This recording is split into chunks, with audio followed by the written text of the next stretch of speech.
لا إله إلا الله لا إله إلا الله لا إله إلا الله ما لنا رب سوى لا إله إلا الله لا إله. بسم الله الرحمن الرحيم. نحمده ونصلي على رسوله الكريم. أما بعد، وعن ابن عباس رضي الله تعالى عنهما قال قال رسول الله صلى الله عليه وسلم: من عجز منكم عن الليل أن يكابده وبخل بالمال أن ينفقه وجبن عن العدو أن يجاهده فليكثر ذكر الله.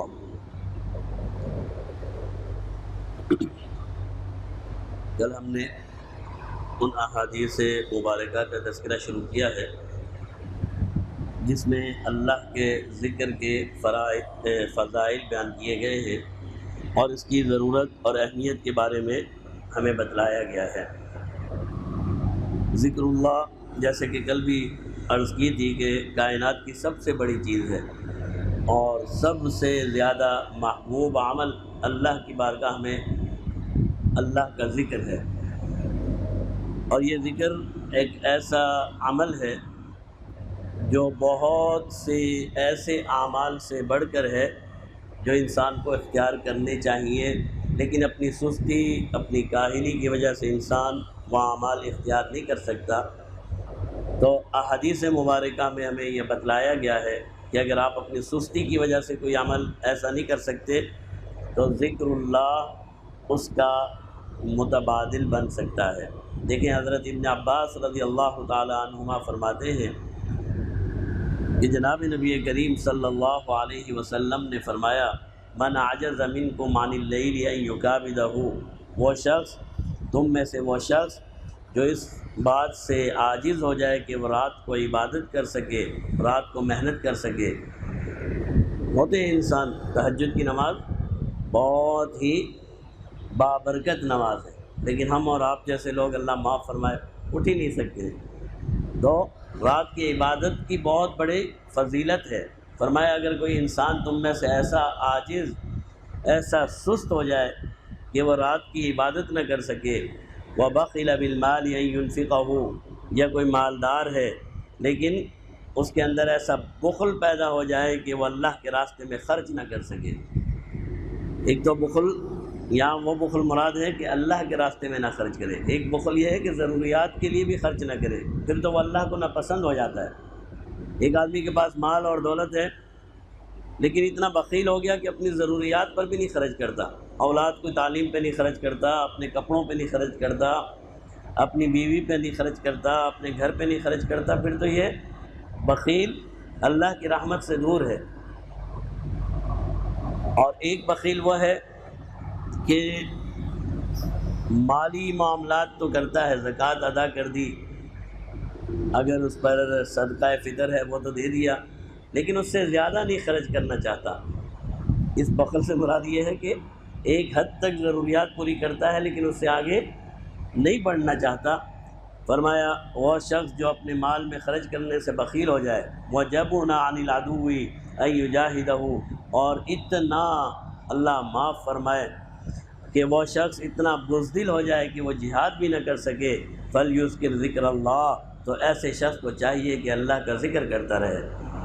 تو اگر وہ جہاد میں بھی نہیں جاتا لیکن کثرت ذکر کرتا ہے تو پیارے محبوب صلی اللہ علیہ وسلم فرماتے ہیں پھر بھی اسے کوئی نہ کوئی مقام جنت میں مل جائے گا. دیکھیں اب جہاد کتنی بڑی چیز ہے. فرمایا اگر کوئی جہاد کرنے سے عاجز ہو جائے تو ذکر کی کثرت کرے، کوئی بخیل ہو جائے ذکر کی کثرت کرے، کوئی رات کو اٹھ کر عبادت نہیں کر سکتا، ذکر کی کثرت کرے، کہ ذکر کی کثرت اسے ان مقامات تک پہنچا سکتی ہے جو ان لوگوں کو حاصل ہوں گے.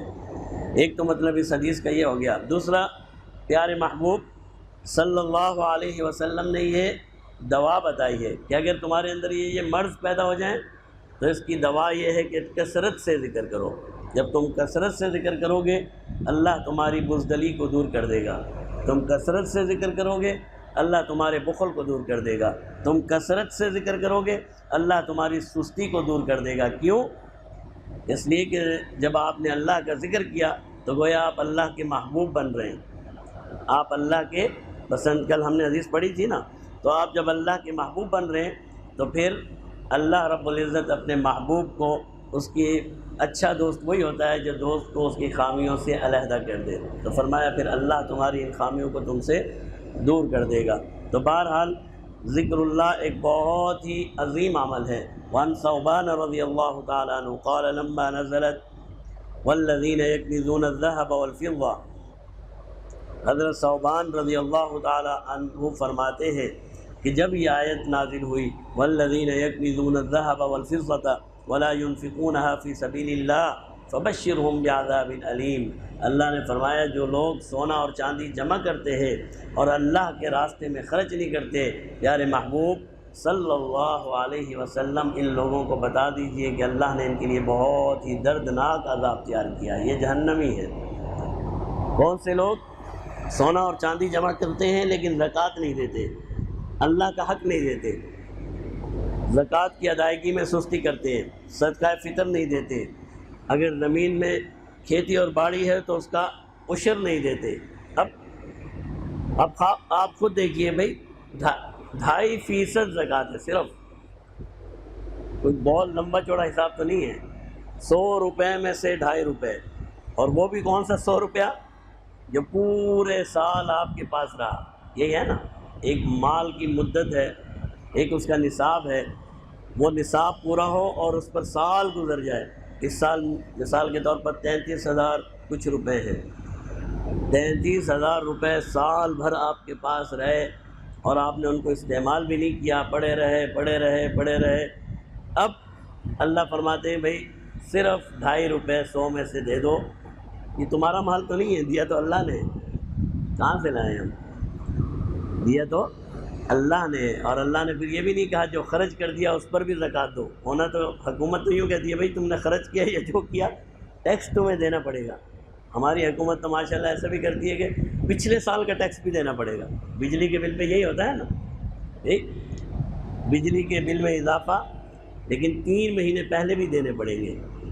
یہ تو ایسے لوگ ہیں، اللہ نے تو ایسے کوئی حکم نہیں دیا۔ اللہ نے فرمایا بھائی میں نے تمہیں مال دیا، تم نے جو خرچ کر دیا اس کا حساب ختم، اب جو تمہارے پاس باقی رہ گیا اور پورا سال تم نے اس کو خرچ نہیں کیا، اس میں 100 روپے میں سے 2.5 روپے زکوٰۃ دے دو۔ اب اتنا کوئی بدبخت ہے، اللہ معاف فرمائے، اتنا کوئی کنجوس ہے کہ وہ 2.5 روپے بھی نہیں دے سکتا۔ تو پھر اللہ رب العزت فرماتے ہیں ایسا شخص جب میری بارگاہ میں آئے گا تو پھر پیارے محبوب صلی اللہ علیہ وسلم اسے بتا دے کہ پھر وہ جہنمی ہے، جہنم میں جائے گا۔ حضرت ثوبان فرماتے ہیں جب یہ آیت نازل ہوئی کننا مع رسول اللہ صلی اللہ علیہ وسلم فی بعض اسفارہ، ہم پیارے محبوب صلی اللہ علیہ وسلم کے ساتھ سفر کی حالت میں تھے۔ فقال بعض اصحابہ انزلت فی الذهب والفضة، اب صحابہ نے جب یہ آیت سنی آپس میں بات چیت شروع ہوئی، صحابہ کہنے لگے سونا اور چاندی تو ایسی چیز ہے جس کے بارے میں یہ آیت نازل ہو گئی، ہم سمجھتے ہیں سونا اور چاندی اچھی چیز ہے، یہ تو اللہ کے عذاب تک پہنچانے والی ہے۔ سونا اور چاندی کے بارے میں تو اللہ نے یہ آیت نازل کر دی، لو علمنا ای المال خیر فنتخذہ، اگر ہمیں یہ معلوم کر چل جائے کہ کون سا مال سب سے بہتر ہے تاکہ ہم اسے جمع کریں۔ فرمانے لگے صحابہ تو ہماری طرح نہیں تھے نا، حالانکہ آسان نسخہ ہے کہ بھئی زکوٰۃ دیتے رہو، عشر دیتے رہو، صدقہ فطر دیتے رہو، اس عذاب سے بچتے رہو۔ صحابہ نے کہا کہ اب ہم نے سونا اور چاندی جمع کرنا ہی نہیں ہے، ہمیں تو ایسی چیز جمع کرنی ہے جو اللہ کو محبوب ہو، اگر ہمیں پتہ چل جائے کون سا مال زیادہ قیمتی ہے تو ہم اسے ہی جمع کریں گے۔ فقال، تو جناب نبی کریم صلی اللہ علیہ وسلم نے جواب دیا افضلہ لسان ذاکر، سب سے اچھی چیز ذکر کرنے والی زبان ہے۔ سب سے اچھی چیز اگر تم حاصل کرنا چاہتے ہو تو اپنی زبان کو ذکر کا عادی بناؤ۔ سب سے اچھا اور سب سے افضل چیز وہ زبان ہے جو اللہ کے ذکر میں لگی ہوئی ہے۔ وقلب شاکر، اور وہ دل ہے جو اللہ کا شکر ادا کرتا رہتا ہے، جو ہر حال میں اللہ کا شکر ادا کرتا ہے۔ یہ بھی ہمارے اندر بہت بڑی کوتاہی ہے، اللہ معاف فرمائے۔ چھوٹی چھوٹی باتوں میں نہ شکرا پن آ جاتا ہے، چھوٹی چھوٹی بات۔ آج کل گرمی ہے تو گرمی میں بھی ہمیں شکر نہیں ہے۔ اللہ کے بندوں، چلو ٹھیک ہے گرمی ہے لیکن اللہ کا شکر ادا کرنا چاہیے۔ اللہ گرمی ہے لیکن پنکھے تو ہیں، چلو 6 گھنٹے بجلی تو ہے، 7 گھنٹے چلو بجلی تو ہے۔ پہلے زمانے میں تو یہ بھی نہیں ہوتا تھا، چھت تو ہے جس کے سائے تلے ہم بیٹھ جاتے ہیں، پختہ مکان تو ہے۔ پہلے تو بیچارے لوگ ٹینٹوں میں رہتے تھے، ان کا کیا حال ہوتا ہو۔ تو شکر ہمارے اندر نہیں ہے، ہر بات میں بس شکایت شکایت شکایت۔ اب کسی ساتھی نے کل کہا دیکھو اللہ میاں نے روزے بھی بھیج دیے، گرمی بھی بھیج دی۔ اللہ میاں نے کتنا ظلم کیا، اللہ معاف فرمائے۔ وَلَا يُظْلَمُونَ فَتِيلًا، اللہ فرماتے میں تو ایک ذرہ برابر بھی ظلم نہیں کرتا۔ تو یہ کوئی ہماری زبان کو، ہمارے دل کو شکر گزار ہونا چاہیے۔ اور شکر گزار کب بنیں گے؟ جب ہم اپنے اندر موجود خامیوں کے بجائے خوبیاں دیکھیں گے کہ بھئی یہ چیز ہے لیکن اس کا توڑ یہ بھی تو ہے، اللہ نے ہمیں یہ بھی تو دے رکھا ہے۔ وَزَوْجَةٌ مُؤْمِنَةٌ، اور تیسری چیز جو دنیا کے مال میں سب سے اچھا مال ہے، ایک مال کیا ہوا؟ ذکر اللہ، دوسرا مال کیا ہوا؟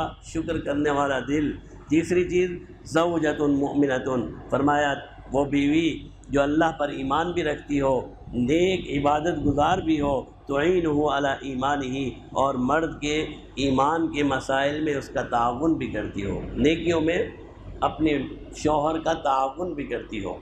اب بیوی اپنے شوہر کا تعاون کیسے کرتی ہے؟ اپنی خواہشات کو کم رکھ کر، اپنی ضروریات کو کم رکھ کر، اور ایثار اور قربانی کے ساتھ۔ ہماری اور آپ کی بیویوں کی طرح نہیں کرنا، معاف فرمائے۔ وہ تو کہتی ہے بھائی صرف 2000 روپے، 5000 روپے ہونے چاہیے، صرف 5000، 10,000 ہونے چاہیے۔ تو پھر بیچارہ مرد کیا کرے گا؟ مجبور ہو جاتا ہے، یہاں وہاں سے جمع کرے گا۔ وہ بیویاں جو اپنے شوہر کے معاملات میں اس کا تعاون کرتی ہیں، اپنی خواہشات کو، اپنی ضروریات کو ایثار اور قربانی کے ساتھ شوہر کو بڑھاوا دیتی ہیں کہ وہ اللہ کے راستے میں خرچ کرے، تو بہرحال ذکر اللہ ایسی چیز ہے کہ فرمایا بیٹھے بٹھائے آپ کو جنت کے اعلیٰ مقام تک پہنچا سکتا ہے۔ بیٹھے بٹھائے کچھ بھی نہیں کرنا ہوتا، بس زبان ہلانی ہے۔ اگر آپ زبان ہلانا سیکھ گئے تو جنت کا سب سے اعلیٰ مقام آپ کا منتظر ہے۔ عن ابی سعید الخدری رضی اللہ تعالی عنہ ان رسول اللہ صلی اللہ علیہ وسلم قال، حضرت ابو سعید خدری رضی اللہ تعالیٰ عنہ فرماتے ہیں کہ جناب نبی کریم صلی اللہ علیہ وسلم نے فرمایا لَيَذْكُرَنَّ اللَّهَ أَقْوَامٌ فِي الدُّنْيَا عَلَى الْفُرُشِ الْمُمَهَّدَةِ يُدْخِلُهُمُ الدَّرَجَاتُ الْعُلَىٰ، فرمایا بہت سے لوگ ایسے ہیں دنیا میں، بہت سے لوگ دنیا میں ایسے ہیں جو نرم بستروں پہ لیٹ کر، نرم بستروں پر بیٹھ کر، نرم اور آرام دہ جگہ پر رہ کر اللہ کا ذکر کرتے رہتے ہیں۔ اب دیکھیے نا، نہ انہوں نے اپنا بستر چھوڑا، نہ آسائش چھوڑی، نہ آرام چھوڑا۔ فرمایا بہت سی قومیں، بہت سے لوگ ایسے ہیں دنیا میں جو نرم بستروں پر رہتے ہیں لیکن اللہ کی ذکر کرتے رہتے ہیں، اللہ کو یاد رکھتے ہیں، اللہ کا ذکر کرتے رہتے ہیں۔ یدخلہم، اور پھر یہی ذکر انہیں درجات العلا، جنت کے سب سے اعلیٰ مقام تک پہنچا دیتا ہے۔ کچھ بھی نہیں کیا، نہ گھر چھوڑا، نہ باہر چھوڑا، نہ نوکری چھوڑی، نہ آسائش اور آرام چھوڑا، اس دنیا میں رہ کر، آسائش اور آرام میں رہ کر اللہ کا ذکر کرتے رہے، اور اللہ کے ذکر نے پھر ان کو جنت کے سب سے اعلیٰ مقام تک پہنچا دیا۔ تو سب سے آسان نسخہ، سب سے آسان نسخہ بڑی سے بڑے مقام کو حاصل کرنے کا اللہ کا ذکر ہے۔ اور ہم کتنے غافل ہیں کہ اللہ کے ذکر سے بالکل غفلت ہے۔ ابھی میں آپ سے ہی اپنے آپ سے پوچھ لوں، صبح سے لے کر اب تک میں نے کتنی دفعہ تسبیحات پڑھی ہوں گی؟ ایک دفعہ بھی نہیں۔ کسی نے پڑھی ہوگی تو وہی 7 8 یہ نماز کے بعد پڑھ لی۔ اللہ کے بندو، جب موقع ملے، جہاں موقع ملے، آپ کو چاہیے کہ اللہ کی تسبیحات اور تحلیلات کرتے رہیں۔ آج موقع ہے، کل موقع نہیں ہوگا۔ ان معاذ بن جبل رضی اللہ تعالی عنہ قال قال رسول اللہ صلی اللہ علیہ وسلم لیس یتحسر اہل الجنہ الا علی ساعۃ مرت بہم لم یذکروا اللہ تعالی فیہا۔ فرمایا، حضرت معاذ بن جبل فرماتے ہیں، جناب نبی کریم صلی اللہ علیہ وسلم نے فرمایا، جب جنتی جنت میں چلے جائیں گے، جب جنتی جنت اور باغات میں چلے جائیں گے اور اپنے پھر اللہ کی نعمتیں دیکھیں گے، محلات دیکھیں گے، یہ سب کچھ دیکھیں گے، ایک چیز کی حسرت ہوگی ان کو۔ حسرت کس پر ہوگی؟ فرمایا لیس یتحسر اہل الجنہ، اہل جنت، جنت میں رہنے والے لوگ کسی چیز پر حسرت نہیں کریں گے، الا علی ساعۃ، مگر اپنے اس وقت پر حسرت کریں گے، مرت بہم، جو وقت ان پر گزر گیا تھا، لم یذکروا اللہ تعالی فیہا، اور انہوں نے اس میں اللہ کا ذکر نہیں کیا تھا۔ اہل جنت کہیں گے، کاش وہ جو 2 منٹ مجھے ملے تھے وہ میں اور ذکر کر لیتا، اور اللہ کو یاد کر لیتا، اور اللہ کی تسبیح اور تحلیل کرتا کہ میرا مقام آج اور بھی بلند ہوتا۔ تو جنتی بھی اگر حسرت کرتے ہیں تو اس وقت پر کریں گے جو وقت اللہ کے ذکر کے علاوہ دنیا میں گزارتے ہیں۔ تو حسرت سے پہلے یہ تو جنتی ہیں، اور جہنمیوں کو پھر کتنی حسرت ہوگی، اللہ معاف فرمائے۔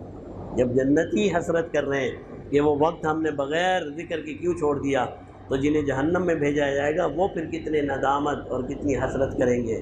تو کوئی وقت نہ چھوڑیں، ایک لمحہ بھی مل جائے اللہ اکبر کہہ دیں، سبحان اللہ کہہ دیں، الحمدللہ کہہ دیں، اپنی زبان کو عادی بنائیں کہ ہماری زبان اللہ کا ذکر کرتی رہے۔ وآخر دعوانا الحمدللہ رب العالمین، الحمدللہ رب العالمین الرحمن الرحیم مالک یوم الدین، اللہم صلی وبارک علی محمد وعلی آلہ وصحبہ اجمعین۔ ربنا آتنا في الدنيا حسنة وفي الآخرة حسنة وقنا عذاب النار، ربنا ظلمنا أنفسنا وإن لم تغفر لنا وترحمنا لنكونن من الخاسرين، اللهم إنا نسألك علما نافعا وقلبا منورا ولسانا ذاكرا وشفاء من كل داء يا أرحم الراحمين، ربنا تقبل منا إنك أنت السميع العليم وتب علينا إنك أنت التواب الرحيم، وصلى الله تعالى على خير خلق محمد وعلى آله وصحبه أجمعين، آمين برحمتك يا أرحم الراحمين۔ لا إله إلا الله، لا إله إلا الله، لا إله إلا الله۔